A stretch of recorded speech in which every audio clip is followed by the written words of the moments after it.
Hey, what's up, guys? This YouTube video, we're going to kind of get into the article, Why Kids Are Quitting Sports, and the developmental model of sports participation and how it relates to what appears to be a mass exodus of kids leaving the sporting world.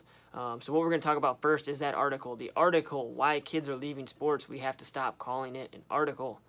Okay, it was an opinion-based paper.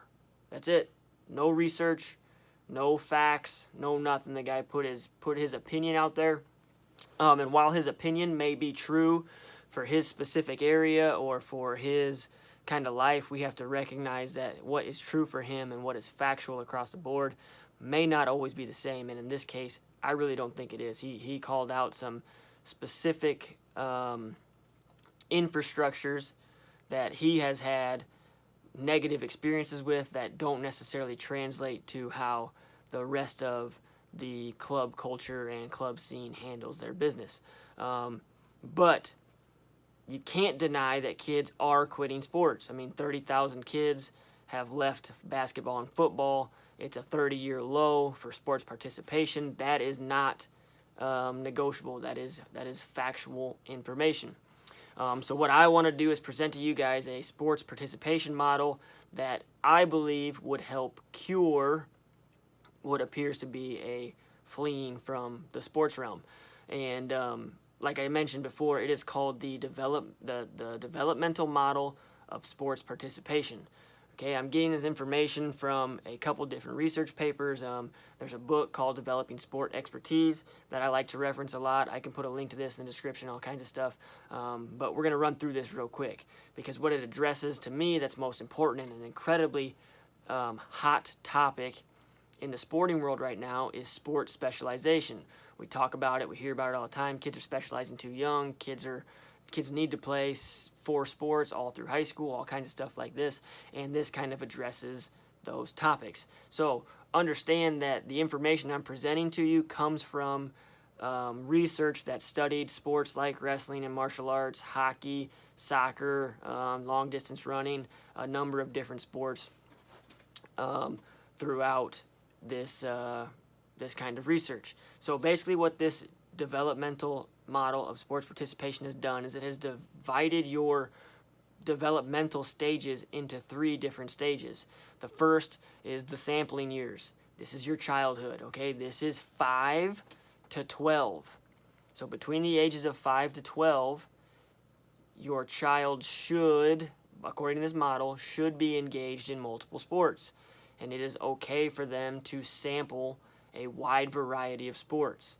The whole purpose of this stage is enjoyment.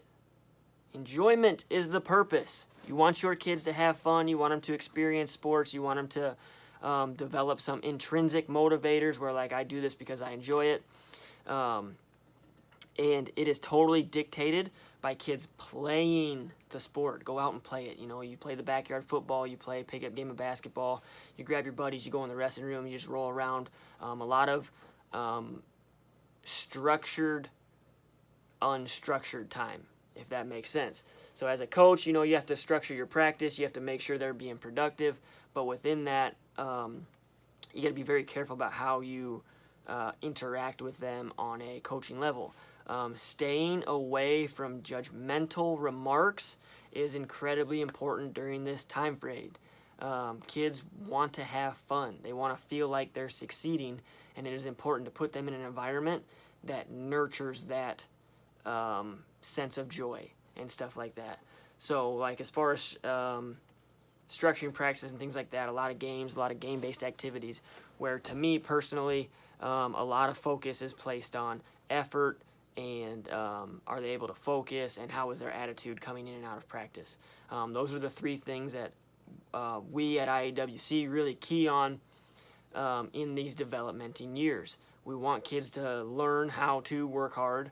We want them to be able to focus, but more importantly, we want them to understand that, like, these are skills that they can take with them for the rest of their life, and we put a premium on fun.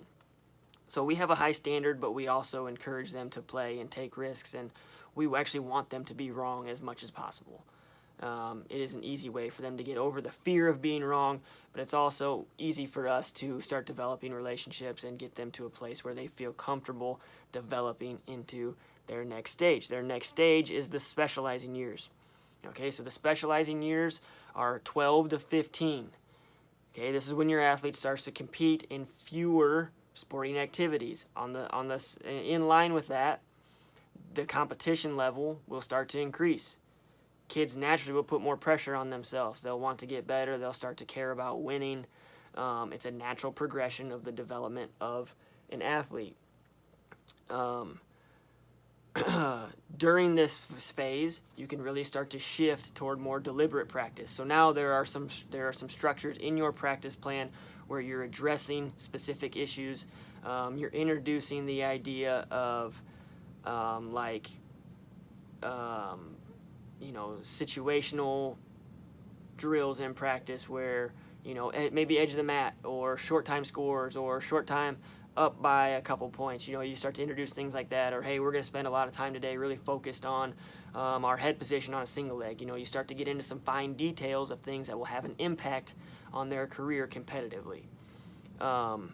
Critiques and honesty start to become very important during this stage where you start introducing them to ways to handle, coaches providing critique and being honest with them about what their shortcomings are, not being like aggressively negative, but helping them through some of the things that they really struggle with. The specializing years is where kids really start to decide if this is a sport that they're gonna really kind of pursue, because then by the time they're 16, you're into what the developmental sports or the developmental model of sport participation would call the investment year. Okay, this is where your athlete will commit to one sport. By the time they're 16, they are in motion to take the sport of their choice to their elite level. And again, we're talking about kids and athletes who are trying to go basically pro. All right, if you're an athlete who wants to play 4 sports and you really enjoy it, that is fine. Go ahead and do it. I'm not telling kids not to play multiple sports. Okay, I'm providing you with information on how research would support that by the time you're 16, you kind of going all in full time into one sport. This is where practice becomes mainly deliberate. So mainly, a lot of your practice is set up to be specific to getting better at skills that will help you compete and win. Also, during this phase, you really start to hammer in competitive situations during your practice. So now we're talking about putting situations in place that force a kid to work on their decision-making skills. It forces them to execute skills at a high pace or with a high level of feedback. You start talking about match strategy and things like that. During this time, your time outside of the room should be incredibly high as well. So, you're talking about getting workouts in on your own. You're talking about what are you going to do on the off days, all kinds of things like that. By the time you're 16, your investment year is literally you investing in yourself and your sport to really give yourself the best chance to take it to an elite level. One thing I really want you guys to understand is that the investment in early sampling years, deliberate practice is only supported in athletes involved in sports where peak performance is achieved before puberty. So be patient, be patient, be patient, be patient. Let your kid enjoy the sport, let them have fun, let them fall in love with it. And then in those sampling years, you start to really introduce deliberate practice. The sport of wrestling especially is a sport where you peak post-puberty. Okay, so post-puberty sports, deliberate play is ultra important. All right, and if you hear nothing else from me, these next 3 are the most important parts of this whole stage. So elite athletes sample various sports during childhood instead of specializing in one sport. Okay, this is an overview of elite athletes. Most of them as kids played a lot of sports, and most of them played. All right, the second one is elite athletes are involved in greater amounts of deliberate play than deliberate practice during childhood. All right, we're talking about getting outside and playing. We're talking about grabbing your buddies, wrestling around on your own in the living room, all kinds of stuff like that.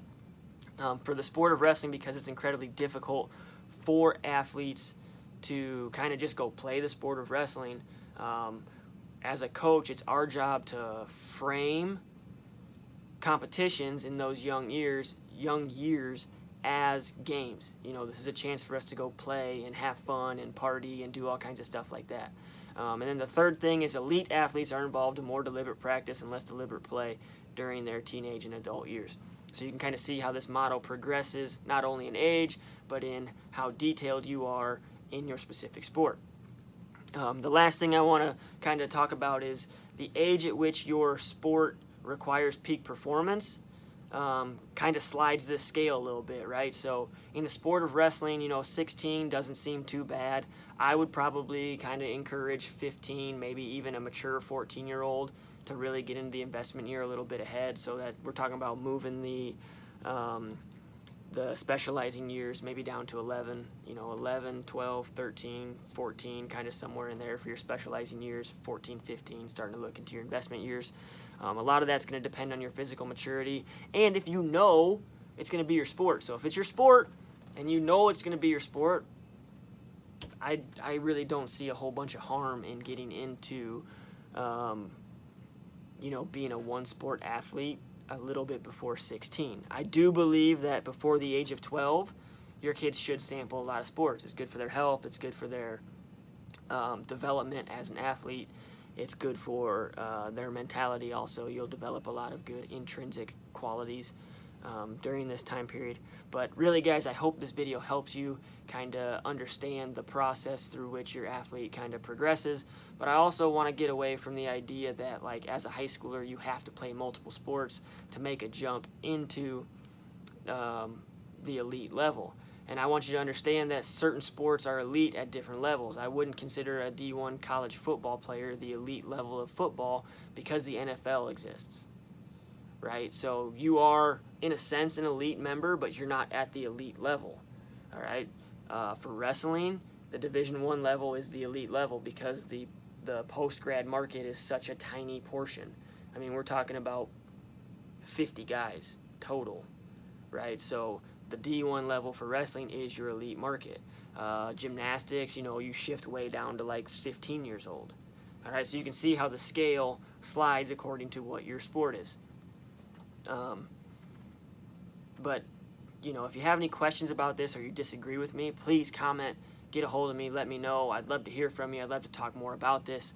I think that this sports model is incredibly important in adjusting how we go about training our youth athletes in the future and making sure that we put a premium on getting these kids to fall in love with athletics, or at the very minimum, teaching them how to develop healthy habits for the rest of their life. So leave a comment, leave a like, let me know what you think. I would love to hear more about it, and I think I'm going to continue to do stuff like this. It's a little bit more science-based, short little 12 to 15 minute videos. So let me know what you think, guys. I appreciate it. Again, reach out, ask questions, tell me I'm wrong, tell me I'm right. I'd love to hear all of it. So I'll see you guys.